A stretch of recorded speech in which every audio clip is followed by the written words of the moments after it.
দিদিপ্রিয়া travel টিপ চ্যানেলে আপনাদের খুব সুস্বাগত। আজ আমি নেপাল বেড়াতে যাওয়ার নিয়ে কিছু টিপস দেবো আপনাদের।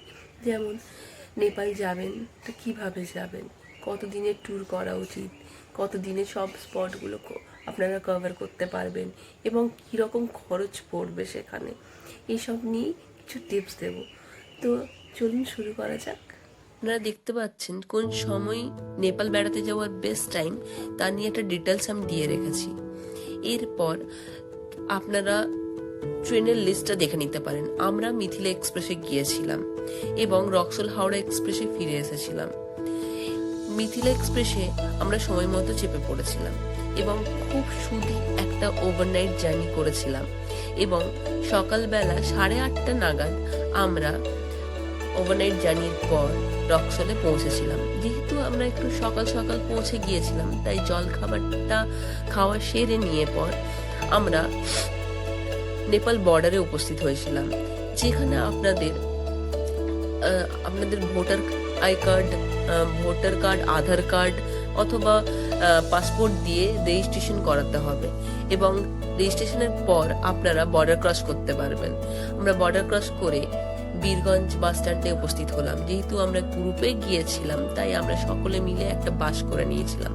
আপনারা টাউন সার্ভিস নিতে পারেন বা ট্যাক্সি করে নিতে পারেন, তার একটা লিস্ট আমি দিয়ে রেখেছি এবং সেখানে কিরকম ভাড়া পড়বে এবং কিরকম সময় লাগবে পুরো এবং ডিস্টেন্স কিরকম সব জায়গা তার একটা ডিটেলস দেওয়ার চেষ্টা করেছি। এরপর আমরা খুব সুন্দর অপরূপ মনোরম দৃশ্য দেখতে দেখতে কাঠমান্ডুর উদ্দেশ্যে বীরগঞ্জ থেকে রওনা দিলাম। দারুণ দারুণ অপূর্ব দৃশ্য চারিদিকে এবং আমরা ভীষণ আনন্দ করতে করতে বীরগঞ্জ থেকে কাঠমান্ডুর রাস্তা পার করলাম এবং ওখানে পৌঁছে আমরা খাওয়া দাওয়া সেরে পরের দিনের ট্যুর শুরু করলাম। ডে 3 আমরা কাঠমান্ডু ঘোরা শুরু করলাম। ভোরবেলায় কাঠমান্ডু দেখতে কি রকম তার ছবিতে দেওয়ার চেষ্টা করলাম। নেপালের বিভিন্ন জায়গার হোটেল বাজেট কি রকম তাও দেওয়ার চেষ্টা করলাম।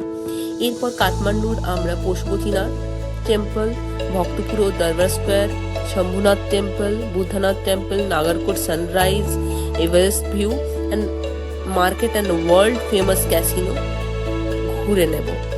এছাড়াও আমরা একটা অফবিট জায়গায় গিয়েছিলাম, আপনারাও যেতে পারেন, এটা লাইফ টাইম অ্যাচিভমেন্ট বলতে পারেন। সেটা হলো যে হিমালয় দর্শন। এটা পার হেড 9,000 টাকা করে লাগে, কিন্তু এটা না করলে নেপাল ট্যুর যেন সম্পূর্ণ হয় না। অদ্ভুত রোমাঞ্চকর দারুণ শ্বাসরুদ্ধ করে দেওয়া হিমালয় যেন পুরো নেপাল ট্যুরটাকে একটা দারুণ মাত্রা দিয়েছে। এটা আমার কাছে এক লাইফ টাইম অ্যাচিভমেন্ট। আপনারা এটা করতেই পারেন। হয়তো অনেক সময় একটু বাজেটটাকে, পুরো ট্যুরের বাজেটটাকে ওপর দিকে তুলে দেয়, তা সত্ত্বেও এটা বাদ দেওয়া উচিত না। কেননা এটা বাদ দিলে বা হিমালয় না দেখে ফিরে এলে নেপাল থেকে এটা হয়তো সব সময়েরই একটা আফসোস রয়ে যায়। কেন আমরা যখন ট্যুর করি তো সেগুলো বারবার রিপিট হয় না, তাই এটা করেই নিতে পারেন। এরপর শম্ভুনাথ টেম্পল আমরা চলে গেলাম। ভোরবেলা হিমালয় দর্শনের পর শম্ভুনাথ টেম্পল অপূর্ব সুন্দর একটা টেম্পল, এটা প্রায় সব ভিজিটাররাই ভিজিট করে। এরপর বুদ্ধনাথ স্তূপা দর্শনের পর আমরা এবারে এগিয়ে চলবো দরবার স্কোয়ারের দিকে। দরবার স্কোয়ার অর্থাৎ ভক্তপুর দরবার স্কোয়ার। আপনারা দেখতে পাচ্ছেন যে পুরো দরবার স্কোয়ার এক ঐতিহাসিক ঐতিহ্যে পরিবেষ্টিত দারুণ সুন্দর একটা জায়গা। পুরো যেমন হিমালয় একটা অন্য মাত্রা যোগ করেছে আমাদের ট্যুরটাতে, দরবার স্কোয়ার দেখেও আমি ভীষণভাবে রোমাঞ্চিত হয়েছিলাম। এটা একটা ঐতিহাসিক জায়গা, এর মধ্যে একটা গ্রাম রয়েছে সাথে, তারা কি সুন্দরভাবে এই ঐতিহাসিক জায়গাটাকে মেনটেন করে আপনারা ভাবতে পারবেন না। এটা নাতাপোলা টেম্পল, 9টা তলা দিয়ে তৈরি বলে এটা নাতাপোলা টেম্পল বলা হয় এটাকে। নাতাপোলা টেম্পলটা দেখুন 9 তলার। এটা নাতাপোলা টেম্পলেরই সিঁড়িগুলো, সিংহ মুখ, এগুলো পুরো ভক্তপুরেরই পার্ট দিচ্ছি আমি। এটা জগন্নাথ মন্দির।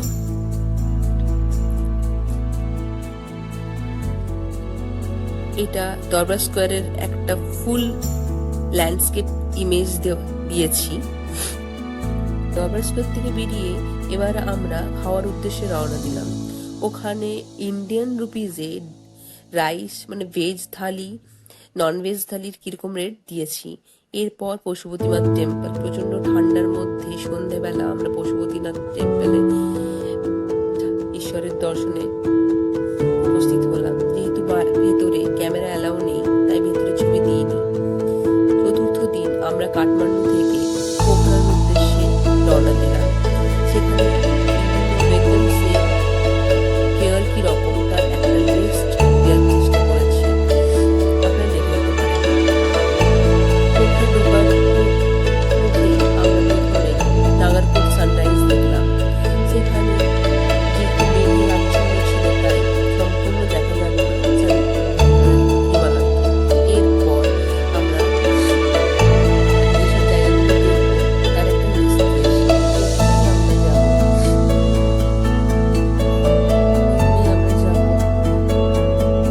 যেসবগুলো দেখে পর মনোকামনা মন্দিরের উদ্দেশ্যে। সেখানে মনোকামনা মন্দিরে আমরা রোপওয়েতে পৌঁছালাম। সেখানে কিরকম চার্জ তা আমি দিয়ে দিয়েছি।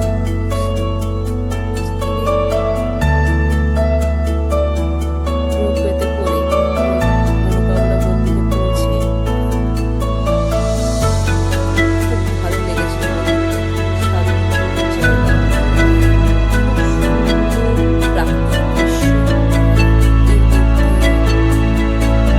এর মধ্যে সামনে যে ঝুলছে সেই দিকে যাওয়া আমাদেরকে ভীষণ